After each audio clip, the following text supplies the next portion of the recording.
It seems to me that an essential ingredient to the solution of this problem is open communications. We somehow, some way, must find a new and a creative and innovative way of communicating these kinds of problems to our publics. This, I think, calls for new approaches and new procedures. It calls for the establishment of a rumor center where we could at once get the answers to our problems, or the answers to questions, or the answers to accusations that are made without having to depend on secondhand information.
They wanted me to get in the car and drive them wherever they said, and I told them no.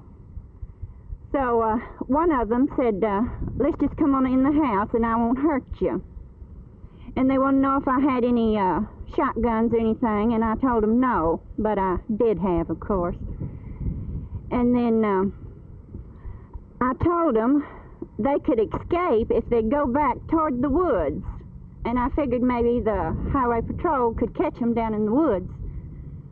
So this other one, the youngest one, decided to stay at the house with me. But the one with the gun went on to the woods. So I tried to be calm, and I offered him some coffee and donuts. But he wanted me to sit down and talk to him. And he wanted me to get him another pair of trousers because his were almost ripped off. And I told him I would. So he asked to use the bathroom.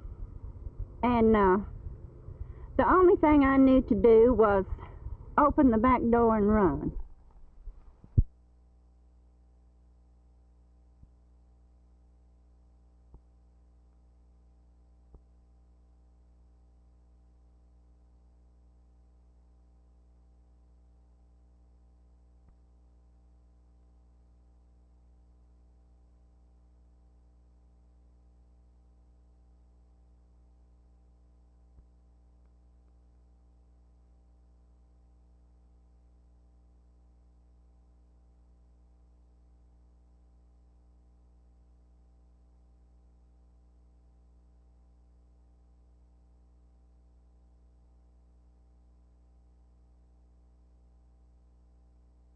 What were you thinking about most of the time while you were out there running? Helicopter. Helicopter scare you much? No, you just had to lay down a creek to get out of his way. Stay in the creek much, or how did you, what areas did you run in? Just a creek. You ever hole up in any of the houses along the way? No. Did you threaten any people that you held hostage? The woman that you went into her house? I don't know anything about that. He took his gun, he threw it out in the pasture. I told him to jump down, and he did. Told him to put his hand against the wall, and he did, and then I handcuffed him. That's about it. Were you ever afraid, since he had said that he would not be taken alive by any law enforcement agency man, that you might get shot? No, I wasn't afraid, because I saw him throw the gun away, and it's my understanding he just had the one. Of course, I watched him. I had a shotgun on him all the time. All the time.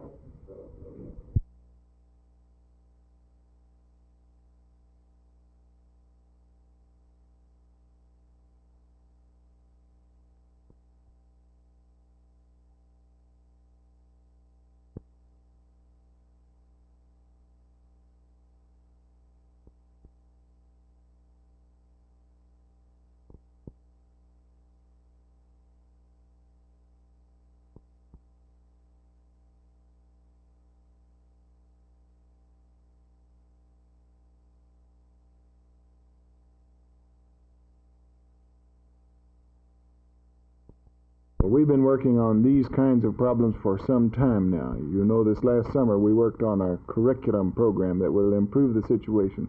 We've been working for some time in an attempt to further integrate our faculties. We've been working on new textbook materials. We now have a proposal from our Director of Information that suggests an operation such as I've described be set up as soon as possible.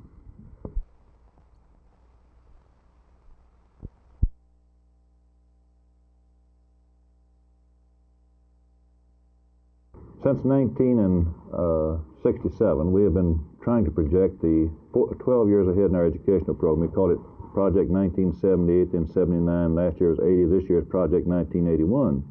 It's a plan whereby all of the various component parts of our school system sit down and make their plans and objectives and goals for the next 12 years. On this basis, you see, we think that we ought to know what we're trying to turn out when a child enters the first grade. 12 years later, what should they have been exposed to, what type of activities and experiences. So we set up in each area of our entire program, instruction, business, administration, and at the administrative level also, even the superintendent's office, curriculum office, all facets of the school's program, what we plan to do and our objectives for the next 12 years.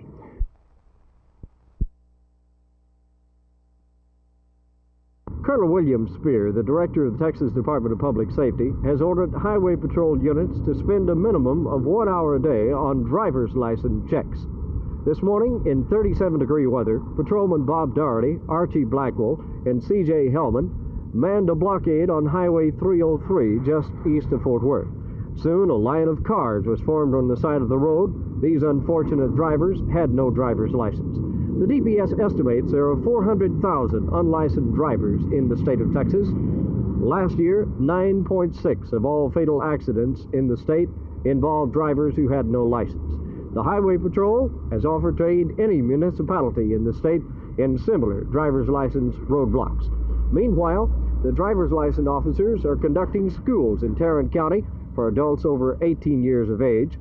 It's hoped that the increased emphasis on safety instruction and law enforcement on our state's highways will make our highways happy ways instead of death ways. From the Department of Public Safety headquarters in Hanley, this is Art Sinclair reporting for Channel 8 News.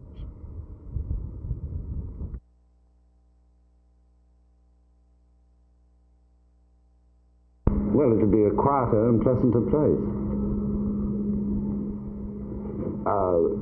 Relieved of busybodies rushing around everywhere to do good and only making trouble. Is this a kind of an isolationist attitude? It is in some ways. We should mind our own business and yes, it is in some ways, yes. We need to abandon the policy which I would call, kindly let me help you or you'll drown, said the monkey, putting the fish safely up a tree.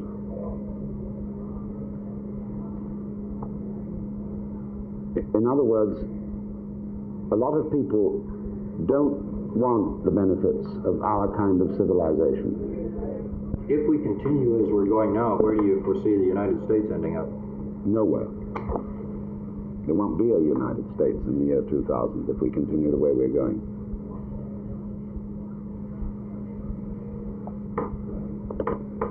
It'll be a barren, eroded country, a desert. Is there some kind of practical, concerted action that can be taken? Yes, concerted action is less action. Quiet down. Stop this perpetual agitation to go somewhere. Get the future, see? The future is nothing but an abstraction. There is no future.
produce at this moment tomorrow's edition of the Dallas Morning News. It doesn't exist.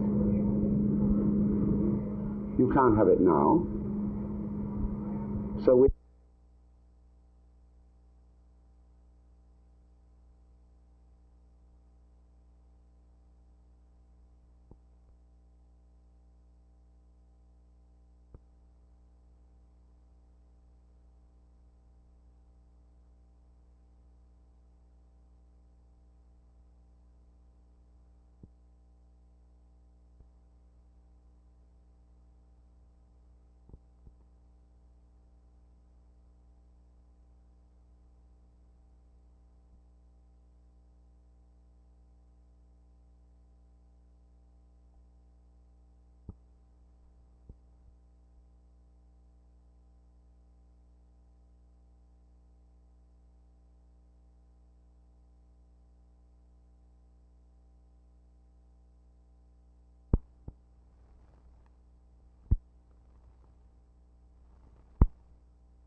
While other cities are without mail service, Dallas and Fort Worth postmen plan to continue work.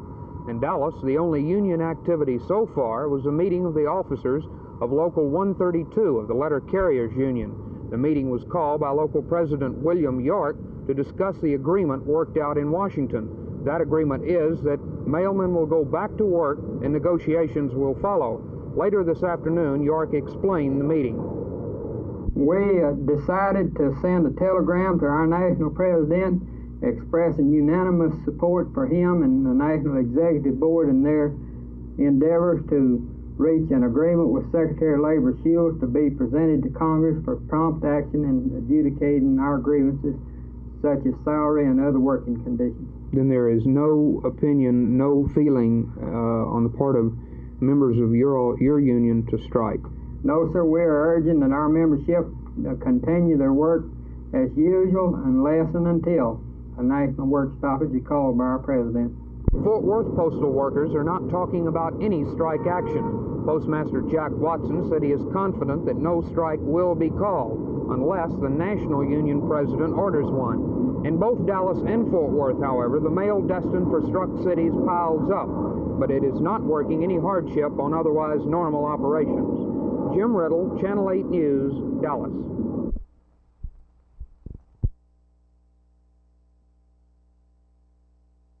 Most people don't realize the tremendous amount of money that accidents do cost Texans. Probably between $2.5 and $3 billion. That's not million, but billions of dollars during the last year. I think you compared this to the cost of crime in Texas. How does this compare? Actually, that costs approximately 10 times as much as crime in Texas. Which kinds of accidents cause more injuries, traffic or at home or industry, or can you separate them? It's very difficult to separate these. Generally speaking, I'd say that we probably spent around $1 billion on traffic safety. The accidents that occurred with traffic. The industrial accidents took more than that, and the home accidents, as most people do not realize, but the home accidents were even more prevalent than industrial accidents. So it's not true that a man is safest at home.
you think that the biggest problem with accidents and safety in general is that people don't realize it? What about people in office jobs? Are there dangers there that they don't realize? Even office jobs can be quite dangerous. Generally, we think of most of our accidents being on more of a field location or traffic accidents, but nearly every day people are injured severely in office who are engaged purely in office tasks. You have the secretary that opens the two top file drawers that topples over and crushes her. You have the man or woman who slips on a slippery floor where maybe they've been cleaning up. You have typewriter cards strung across, people tripping on those. The man who leans back in his chair and falls over and injures his back. These occur every day. Talking about safety is such a general thing, and we hear about it constantly. How can you actually attack it to do something about these things, the accidents that seem to be all around us? Well, the same type of program that works for a big corporation and the attention to it will usually work equally as well for the small company or even the individual.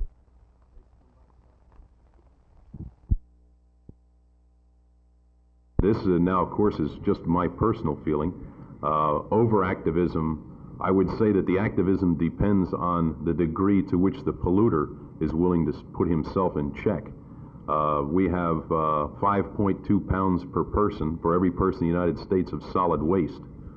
This includes one-way bottles and tomato containers that just draw from our environment on a resource basis and go out into our environment as contaminants. If we could encourage people not to buy one-way bottles and not to buy tomatoes in containers, but to buy them loose, this is that much less solid waste that goes out into our environment to just degrade it. He was a man for all people, a man for all poor people. And I would think that if there is a poor response, this might be an indication of how the society feels towards poor people, and not necessarily poor black people, but all poor people.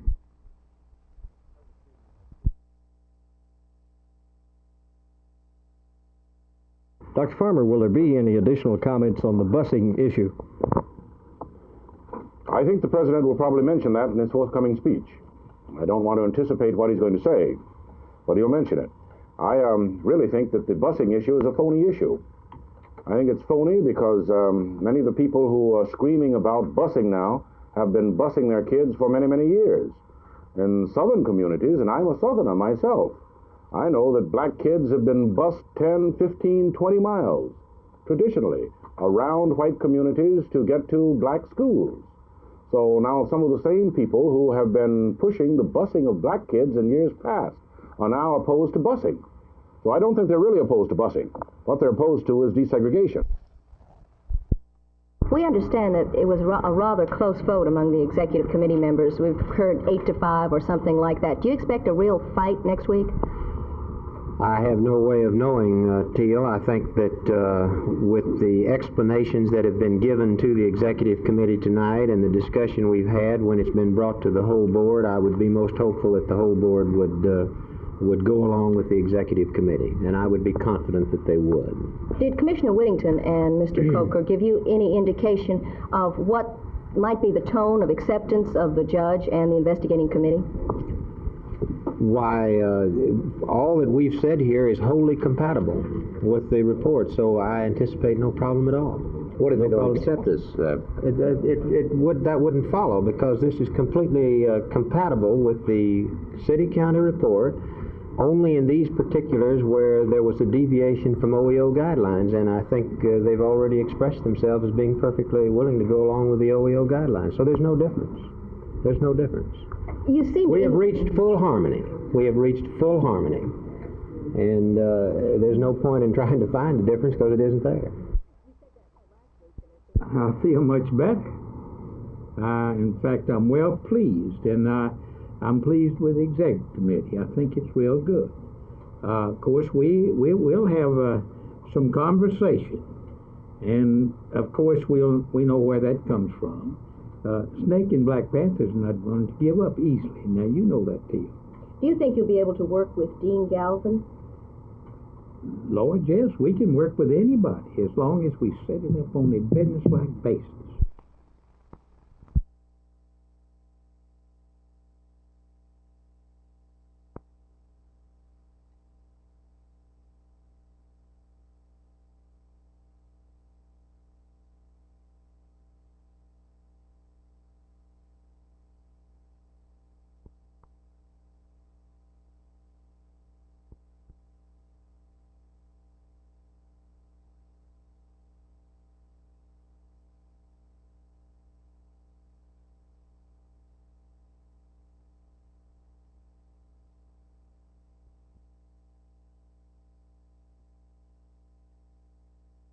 The efforts of Ross Perot to bring relief to the prisoners held presently by the communists, and also to bring the attention of the American public to the plight of the prisoners, has this had an effective reaction? I think so, because again, the Viet Cong and North Vietnamese are very responsive to American public opinion. They've stated as much that they don't expect a military victory, nor do they expect an immediate political victory. But through influencing American public opinion, they can force us to withdraw prematurely. This is the key to their success, or their hope for success, so that they're very responsive to it.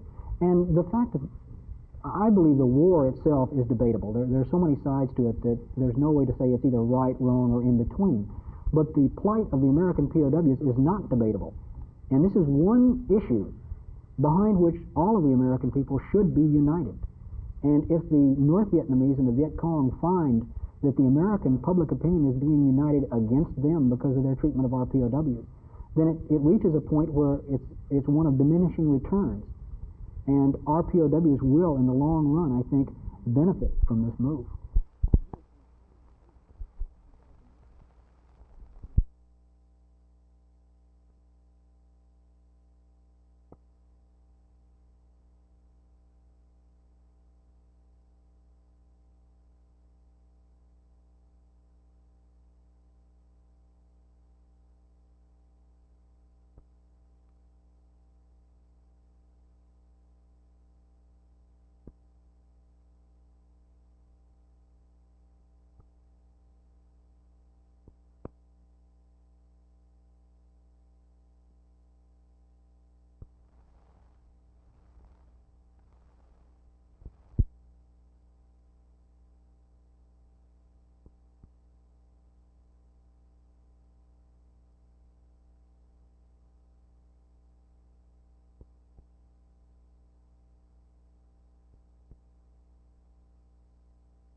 The outright firing of both or one of the parties, or could they be incorporated under the new rules if they were so willing? Of course, a new board could incorporate him under the new rules, but this is the first time, and I've been in government most of my adult life, that I have ever seen the civic leadership of Dallas. And those people we refer to as a silent majority just began to become vocal. You're familiar with the many, many letters and many petitions and telegrams demanding that the city and county solve this problem. Now, I don't think we would be permitted, if we so desired, to keep it as it is today. How do you feel now? What is your mental attitude about the whole war on poverty question? Biggest problem you'll have to face now? It doesn't seem to be too great a problem. To me, it's been very simple all along. The programs, the hiring of the employees, if you just use a little integrity and examine the programs for character, and is this the best thing to do? To me, that isn't too complicated, and I don't anticipate after we restructure the board that we're going to have a problem at all. I talked to some people who are, but not.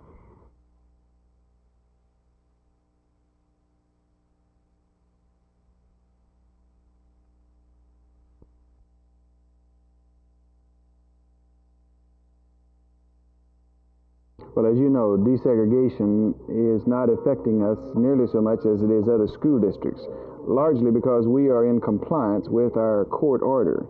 We have a neighborhood school plan in operation in our school district without freedom of choice. That is, we do not have a minority-majority transfer rule, which means that all but one of our 180 schools are integrated at the present time. And you see, this is the answer to the problems that some of the other southern school districts are having? Without a doubt. The neighborhood school concept is the only defensible plan from a professional standpoint, that is, from the educational standpoint. The freedom of choice plan, which does not result in desegregation of schools, creates problems, and it seems to me that this kind of plan, that is the minority-majority transfer rule, ought to be eliminated in these plans.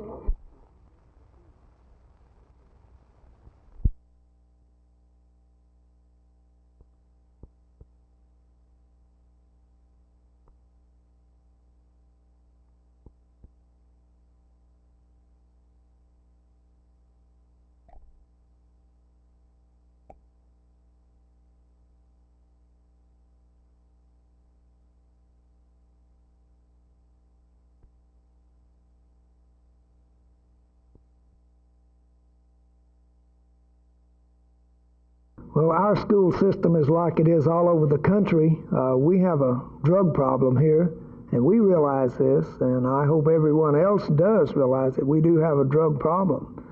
Everything from glue sniffing, dropping pills, smoking marijuana, and some of these individuals are even shooting cocaine and heroin. Now, we're hearing a great deal about this back east, about some addicts dying from overdoses or impure heroin or something else. Have we had any real bad incidents here in Fort Worth so far?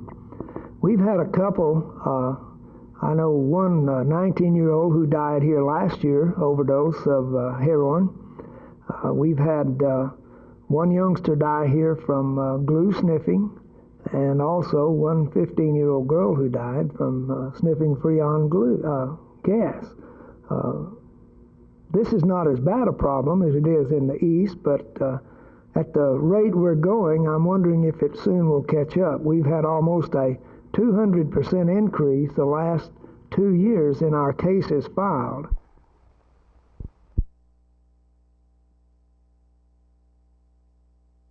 The people have a right to be involved in any decision to offset the higher cost of the new city hall through the sale of the existing city hall. Our city of excellence cannot become the eternal city overnight if we spend people's taxes with reckless abandon and without the consent of the people. A modest amount can and should be interpreted only by the people, as is their right through a bond election. $1 million extra for the new city hall may not be considered a modest amount by the majority of Dallas people. The city charter provides that a bond election may be called within 15 days to 30-day period. The bid specifications provide for a 60-day period to award the contract. Therefore, I propose that we consider calling a bond election immediately after the bids are received, if an overage occurs, as is indicated by the estimates of the architects.